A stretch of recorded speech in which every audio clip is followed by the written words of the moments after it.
Well, let's talk about breaking things down and then we'll move forward from there. So I started just putting the keys on the first 40 frames of this shot here. And I want to show you, first of all, just the little thumbnails that I have in shot here. I'm just gonna shrink this down.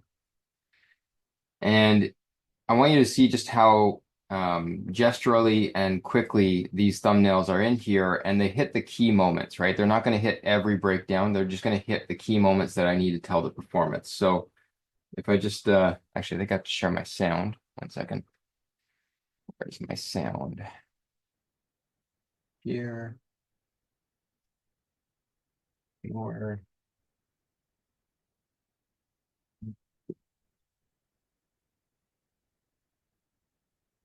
Okay. Okay, so I'll just play these first 40 frame, 50 frames here for the blocking.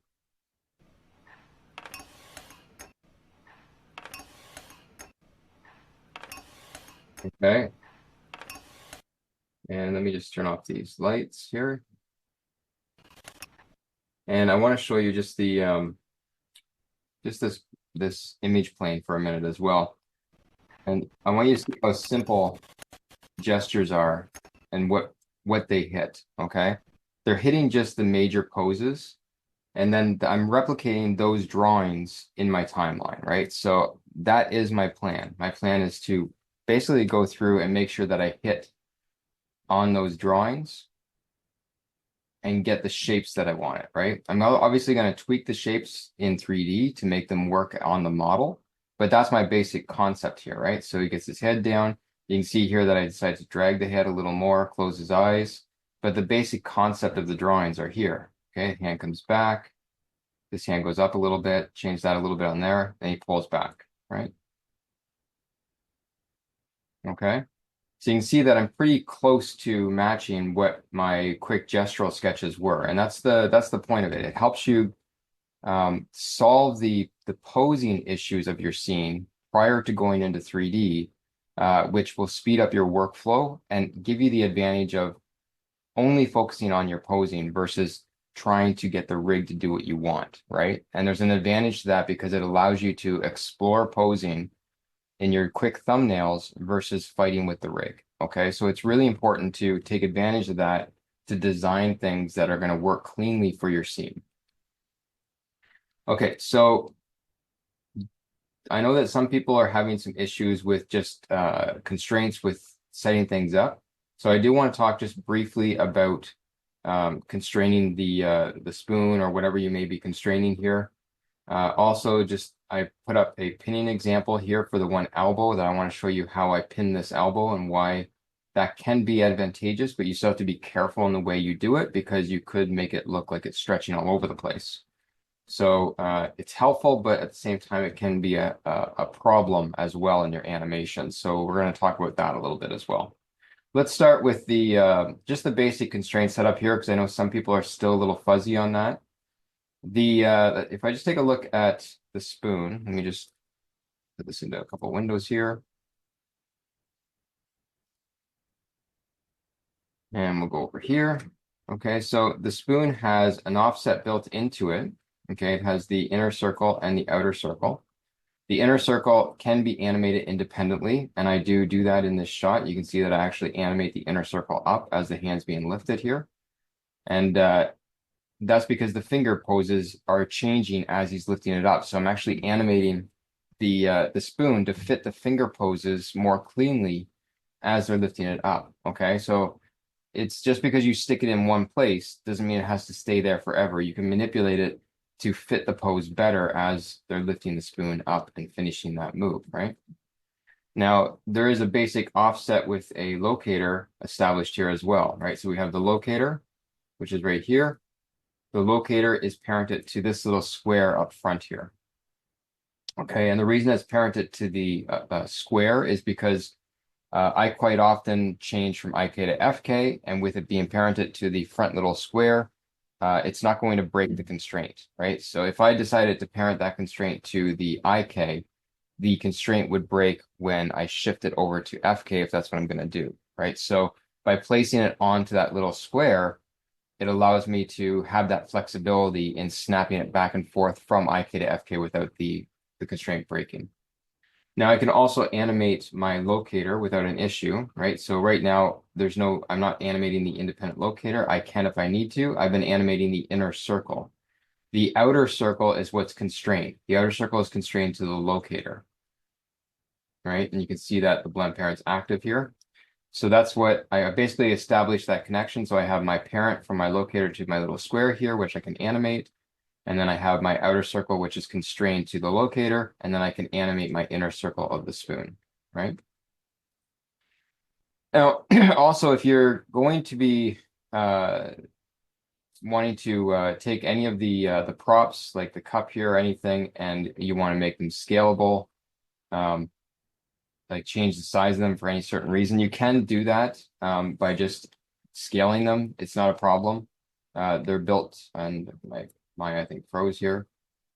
Not Maya. There we go. So you can scale those when needed to whatever you want. Okay. My cup seems to be a little bit off the table there. Okay, make sure that your props are on the table. Okay. And it's animated there. Let me just delete that. Okay. Just make sure that you do scale those if needed to fit your shot. Okay. You can, if you want to, not in here, but if you want to go in and manipulate the look of the cup or maybe extend the handle of the cup, you can do that on a geometry level, but you have to open up the asset to do that, right? So the asset is located in the props folder. So if you go into your assets, you're going to see mug prop. You'll have to open that particular shot to go in there and just do a little manipulation of the geometry if you want it to be a little larger or smaller, right? That's very straightforward, right? I don't need to tell you guys how to manipulate geometry. Most of you already know that. I'm not going to do it in here because this is a referenced object, but you can simply go in and you can grab the verts, right? And you can start manipulating the verts to get what you want. It's pretty basic stuff, right? So if you need to do that, you can. You don't have to, okay? Same with the donuts. If you want to scale any of the donuts, you have the flexibility of doing that, making them a little smaller, a little larger, depending on your shot needs, okay? If you need to, say Chris needs a smaller donut to handle, if it's too big for him, you can scale that down to make it fit. Okay, and then also, if you need to grab the plate with both hands, that is something that you're going to have to do with a master arm and a follower, right? I think we have talked about this in the past, but I will show you a quick demo in setting that up, just in case your shot does include something like that. So I'll just open up another Maya scene here, just give that a second to open, and I'll show you how that we can actually grab this with two hands. Okay, while that's opening up, let's just talk briefly about the elbows for a second. So the elbows, right now, this hand here is in inverse kinematics, okay? Which means that I want to have it so that it's set on the table. But the elbow right now is pinned, which means if I manipulate the torso, the elbow will stay locked to the table, all right? And like I said, that can be an advantage when you're animating because you're not going to have to counter animate the elbow, but you have to be careful because you can stretch, see how you're stretching the geometry because the elbow is sticking, right?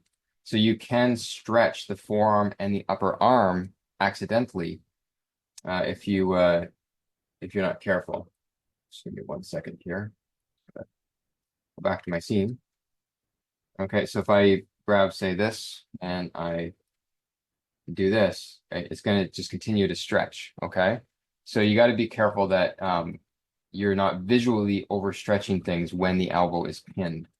Now, how it's pinned is it's the IK, the pole vector handle is set to pin, which is turned to 1, and then the follow is set to world, which means that it's not looking at what the body is doing for movement, but it's looking at the world space, right? So if I manipulate that, it will adjust based on world space, and it's not going to be affected by the body. The both elbows have that function. The knees have that function as well.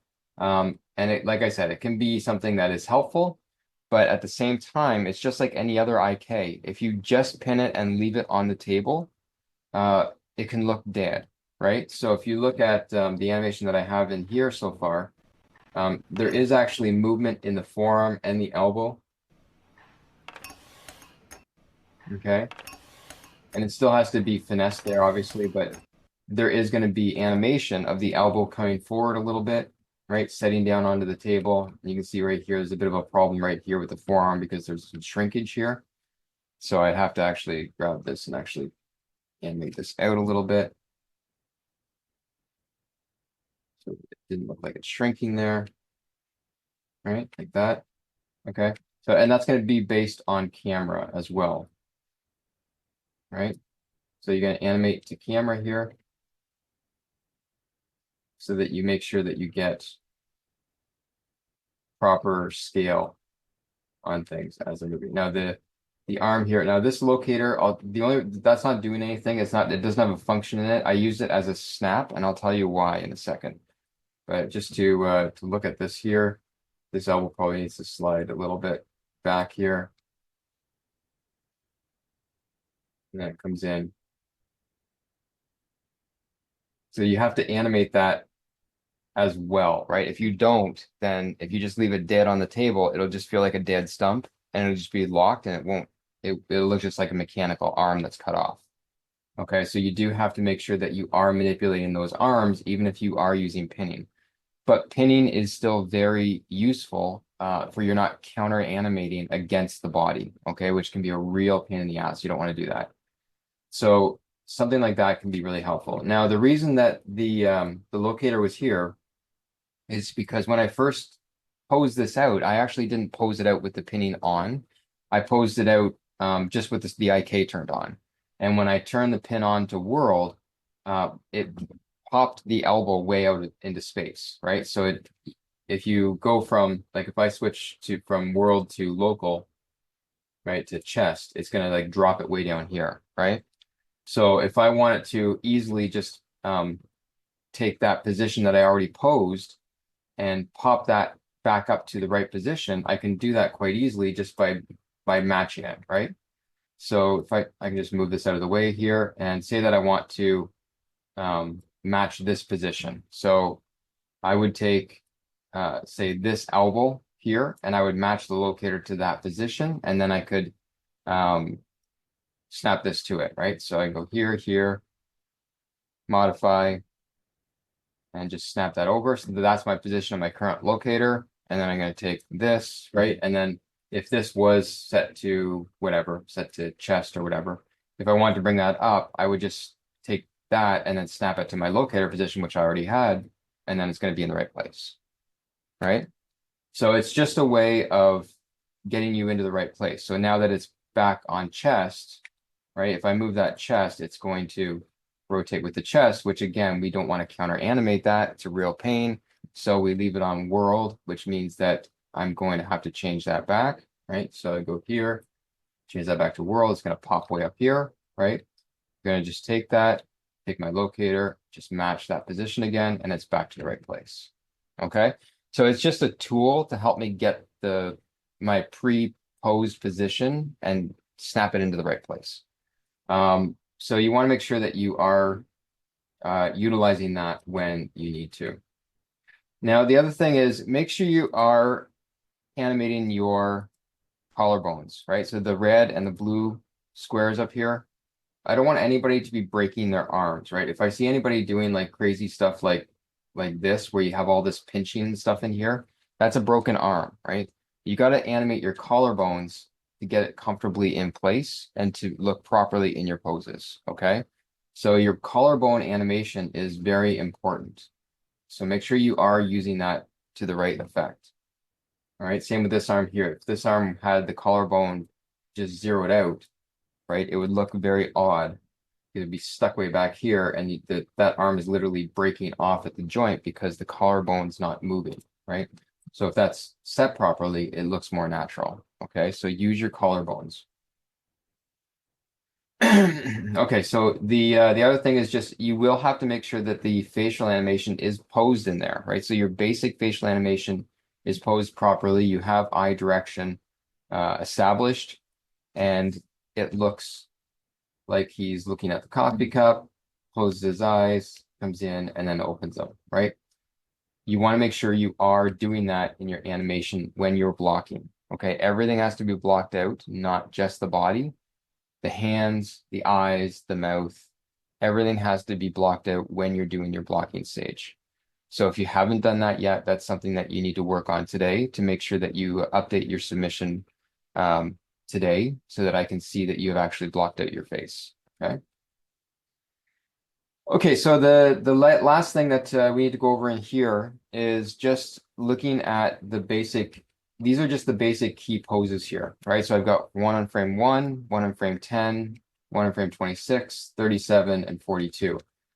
This is obviously not enough information to move forward. If I was to spline this, it would look like a robotic mess, okay? Because there's not enough information on the timeline to actually make it function properly. So if I take this first move, for instance, right, what I would need to do here is I would need to actually establish the breakdowns, and I would establish it probably on twos in this area. So Eli, you're talking about not understanding how to actually manipulate your breakdowns. You would start in this case between 1 and 10. I would do a 3, 5, and 7. Okay, I'd break it down on twos, right? And I would start with the fifth position. Okay, so I'd start with that middle breakdown on the fifth position, establish that breakdown, right? So you're going to go in here, you're going to key all. Keep in mind if you are keying a character like this that you have to key these panels. So you key that panel, right? And then there is hand panels and everything you go in and key. I would set up a button to key everything at once, which you can do. If you are, if you can do it by script, which I've showed you guys in the past, by just selecting the joints and making a button up on your toolbar. But if you are an Antbot user, you can also do it with that. So what I would suggest is selecting all your controls, making sure that all the facial animation is selected. Let's go select body, and that's selected. Make sure the bottom ones are selected. So select face X, right? So I have everything selected here. I'm going to select all of these as well. So close. So I have everything selected, and then in my Animbot tool here, and or in your script editor, it doesn't matter. They function the same way. I would just create a an all select button. Okay, and then I would make sure that I'm just S keying that to get everything keyed, right? So I just go back and just make sure that it's all keyed on all positions. Okay, you don't, the worst thing is finding out that you pose out something and you shift your cursor and then it doesn't, it just pops out of place because we forgot to key the eyes or something like that, right? Or you go back one frame and you're like, oh, that's like copying over to my previous frame. I didn't want that. So it can be a real pain. Okay, so when we establish, again, we've gone through this before, but I'm just going to cover it again because I know there's still some confusion. If I'm looking at posing between here and here, I have to establish what's going to move first, second, and third, right? So when I'm doing this breakdown, I got to decide, is the hand going to go up fast? Is it going to get up here quicker than the torso? Is the torso going to start moving first? What's going to move first, right? So I'm probably going to have the torso drive the action in this case because I'm probably going to lift forward and then my hand's going to start to come up, right? So I'm going to take my upper body controls here along with my root. And what I'm going to do is I'm going to use my tween machine here. I'm just going to blend it towards, right? So I'm going to start to push that forward. And I'm not going to go all the way. Okay, I'm just going to go a little bit into the pose here. Okay. And I'm going to now go in and manipulate the hands, right? So if the body is starting to go up on a slow end there, I'm going to start to lift the hand up, but I'm not going to lift it up too high. I'm going to just get it and start dragging it and have it kind of pull the spoon off the table. Okay, even that might be a little too much. Switch this back over to world, just drop it down. And I could animate the spoon here as well, right? So I could have a little bit of motion on the spoon and the fingers.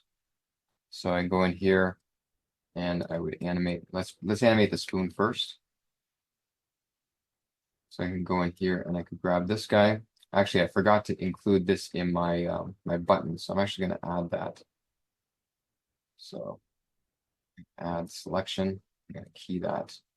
So when I key it, I also key my spoon, which is nice. That's a nice function just to add something to that button really quickly.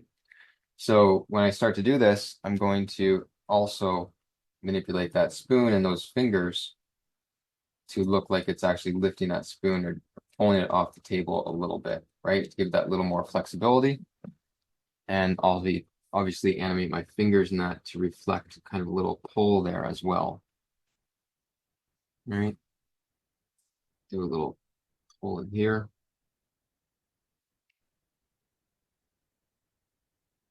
Okay, so I'm having that little bit of force pulling the spoon, and the spoon's not just being locked in one place, but I'm actually giving it some motion to feel like it has weight to it, right?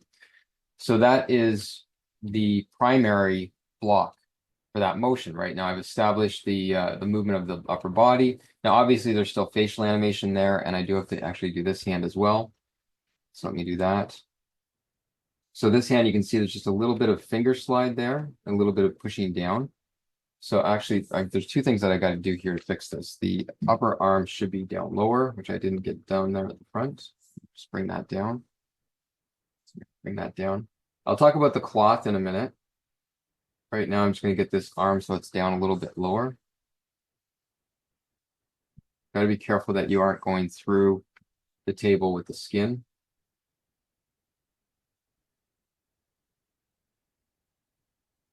Okay, so there's the first one. And I'm going to actually just back this up a little bit. Breakdown. And then the hand animation there needs work as well. So I'm going to grab my hand. And there's going to be a little bit of slide there. And the palm is going to drop down a bit.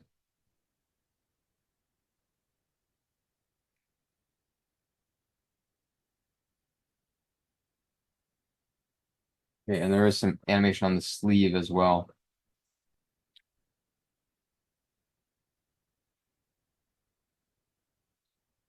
Pull that. Is that the sleeve or is it on the other one? Let's see which one it's on. Looks like it's on this one.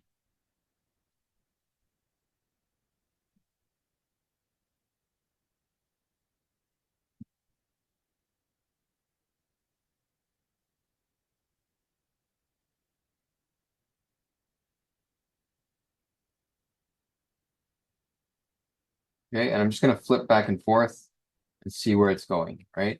Now, there would be a little bit of eye movement there as well. I'm not going to do that in this example, but I would go in and actually animate the face as well to make sure I'm getting what I need in the eyes and that, right, for that move. Because there is going to be some eye motion in there. You might start the eyes a little lower and the eyes might open up wider, a little bit of eyebrow movement. Even the mouth we might start with the mouth even a little more closed and have the mouth kind of open up as he's going up here, right? All those little things matter, right? So I would establish that in that primary breakdown, right? Okay, so then once I have that, I go in there to do 3. And again, I just set a key here on 3, and then I break down this, right? So now this one is going to be even smaller. So I'm going to have the body, always start with the root of the body. And the body here, I'm probably going to have a slight, a very micro anticipation here before the body starts to move forward, right? So I'm going to have this actually come down a little bit. And I'll do a little bit of backward motion on this. Let's pull that forward. Pull this forward.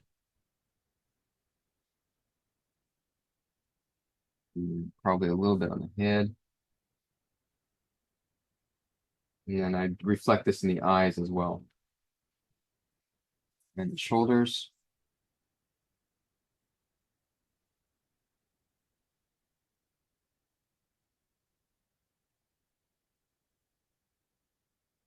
Okay, and then I see that this is moving too much, so I'm gonna drop that back down on this one. All right, so I'm thinking about that micro anticipation. I think that head's moving too forward, too fast. Up. And it's all about flipping through this, right? Like looking through the flip, see what's going on, even maybe drop that down a little bit. And then this one here, I'm gonna actually bring that forward. Back. This one back a little bit even, right?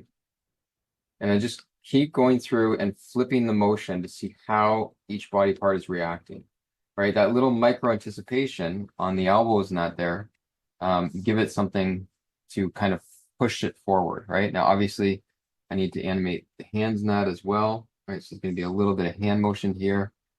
I'm going to actually just have these fingers kind of drop out a little bit.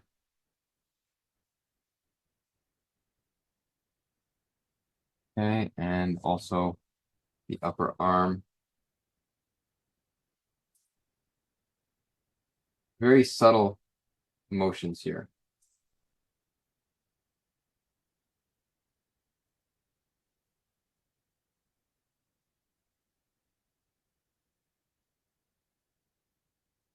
Right, so I'm looking at all those subtle little movements in there to kind of keep that alive because there is going to be motion in there, right?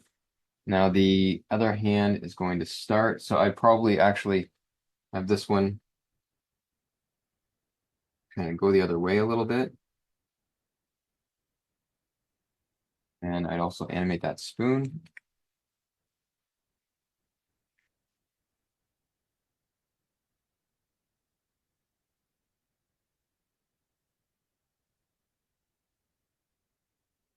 A little motion in the fingers.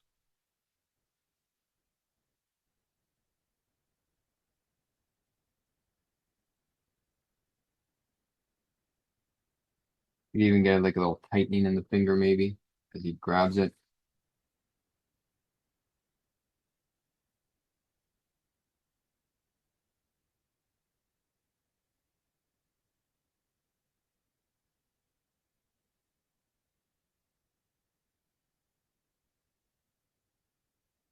Okay, so you can see that I'm leading, I'm going slightly a micro anticipation, and then I'm going out on an arc here and into that motion, right? So the upper body is leading the motion here. Okay, and actually I'm gonna take that shoulder and just bring that up just a little bit. Actually more, we'll get it up a little further. Because the shoulder is going to be lifting the spoon, right?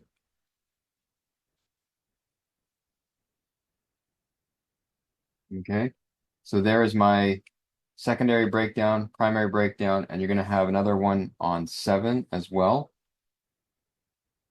So let me just do a quick save here, and I'll just set all my keys here again. And I would actually get this last one in here. So the spoon's coming up, and I will need to do quite a bit of breakdown in here for the spoon going in the cup as well. So that'd be the next stage, right? So this one here, I'm probably going to have the body get closer to where it needs to be. I want the body to kind of go up a little faster.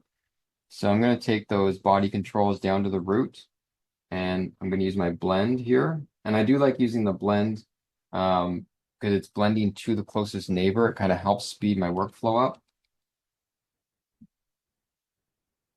I would encourage you guys, 3 months worth of the tool. If you can pay it by month. It's like, I don't know, $10, $6, 10 bucks a month, something like that. Doing your capstone project and your performance work, 30 bucks, 40 bucks for the 3 months is going to be worth your money. If you're going to use the Anabut, you can install it in school. I just took mine and installed it in the school yesterday. Very easy. You just use your key and unlock it. Highly recommend that you do that because it's going to make your life easier. Okay, so I'm going to get this hand here, and the hand going up here is going to be fairly tweened here. So I'm going to actually put it onto basically a 50% position here, but I am going to manipulate the rotation more because I want that spoon to look like it's dragging a little bit. So my spacing going up is about a 50%. going up here. That's why I did the tween. But my spoon, I want it to kind of drag up a little bit. And I might even have it turn as it's going up. And put some weight into those fingers in that, right? So I can go in there. I can animate this guy. Started, looks like it's weighing down to the table a little bit. Just rotate those fingers a little bit. It's very important to do finger animation. It brings a lot of life into your work.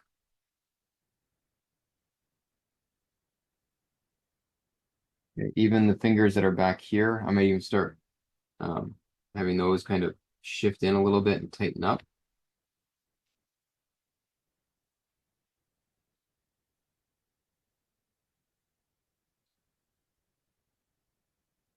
Okay, and then this arm, I'm going to do a 75% tween on there. Okay, so you can see I've established most of my breakdown work in there. So Eli, you're talking about how to do breakdowns, right? You start with your 50%, your main primary breakdown, and then you build off of that into your secondaries to make sure you get clean action, right? So if I play that, okay, that's giving me that first 10 frames now it's fairly clean. Now, obviously, I would have another 15, 16 frames here that I have to break down between 10 and 26. But between 1 and 10, this one is fairly close to being able to spline out successfully because I've taken the time to break that motion down. If I didn't do this, the spline wouldn't work, right? Because I wouldn't have the little micro anticipations that built into my motion. Okay, so you do need to make sure that that's established and that you have proper breakdowns in there. And then I just move on to the next chunk here, right? So that would be my blocking plus stage, right? So my primary blocking was the initial frames that I did here, okay, based on my thumbnail sketches. And then the blocking plus stage goes in and it further refines those motions to make to put the information in that I need in order to make a successful spline when I actually do convert it to spline, okay? If you do something like this and you just let Maya do a bunch of frames, it's just going to look like garbage, okay? It's not going to look good. It's going to look mechanical. It's going to fail, okay? So you need to go in there, just like that number 3 there, I did that little micro anticipation and that movement of the spoon. That's a big deal, okay? If you miss that little movement, it's not going to look natural. It's going to look fake, okay? Okay, so that kind of gives you an idea of, there's a little pop on the shoulder here I'd have to fix as well. Let me just fix that shoulder pop. Let's see. Okay. And there's another reason why you want to use anim butt, right? Like it's just so easy to go in there and use your sliders, not just to fix things up or take that tween and just do a 75 or a 50. Really, really easy stuff. And there's so many different sliders that you can work with in here too, right? There's just all kinds of ways that you can manipulate your curves, which is nice. So just something to think about. Okay, if I need to add a little time, it's very easy to add time, etc. So it's going to make your life easier. Even if you want to track things or whatever, it's just a lot easier to use.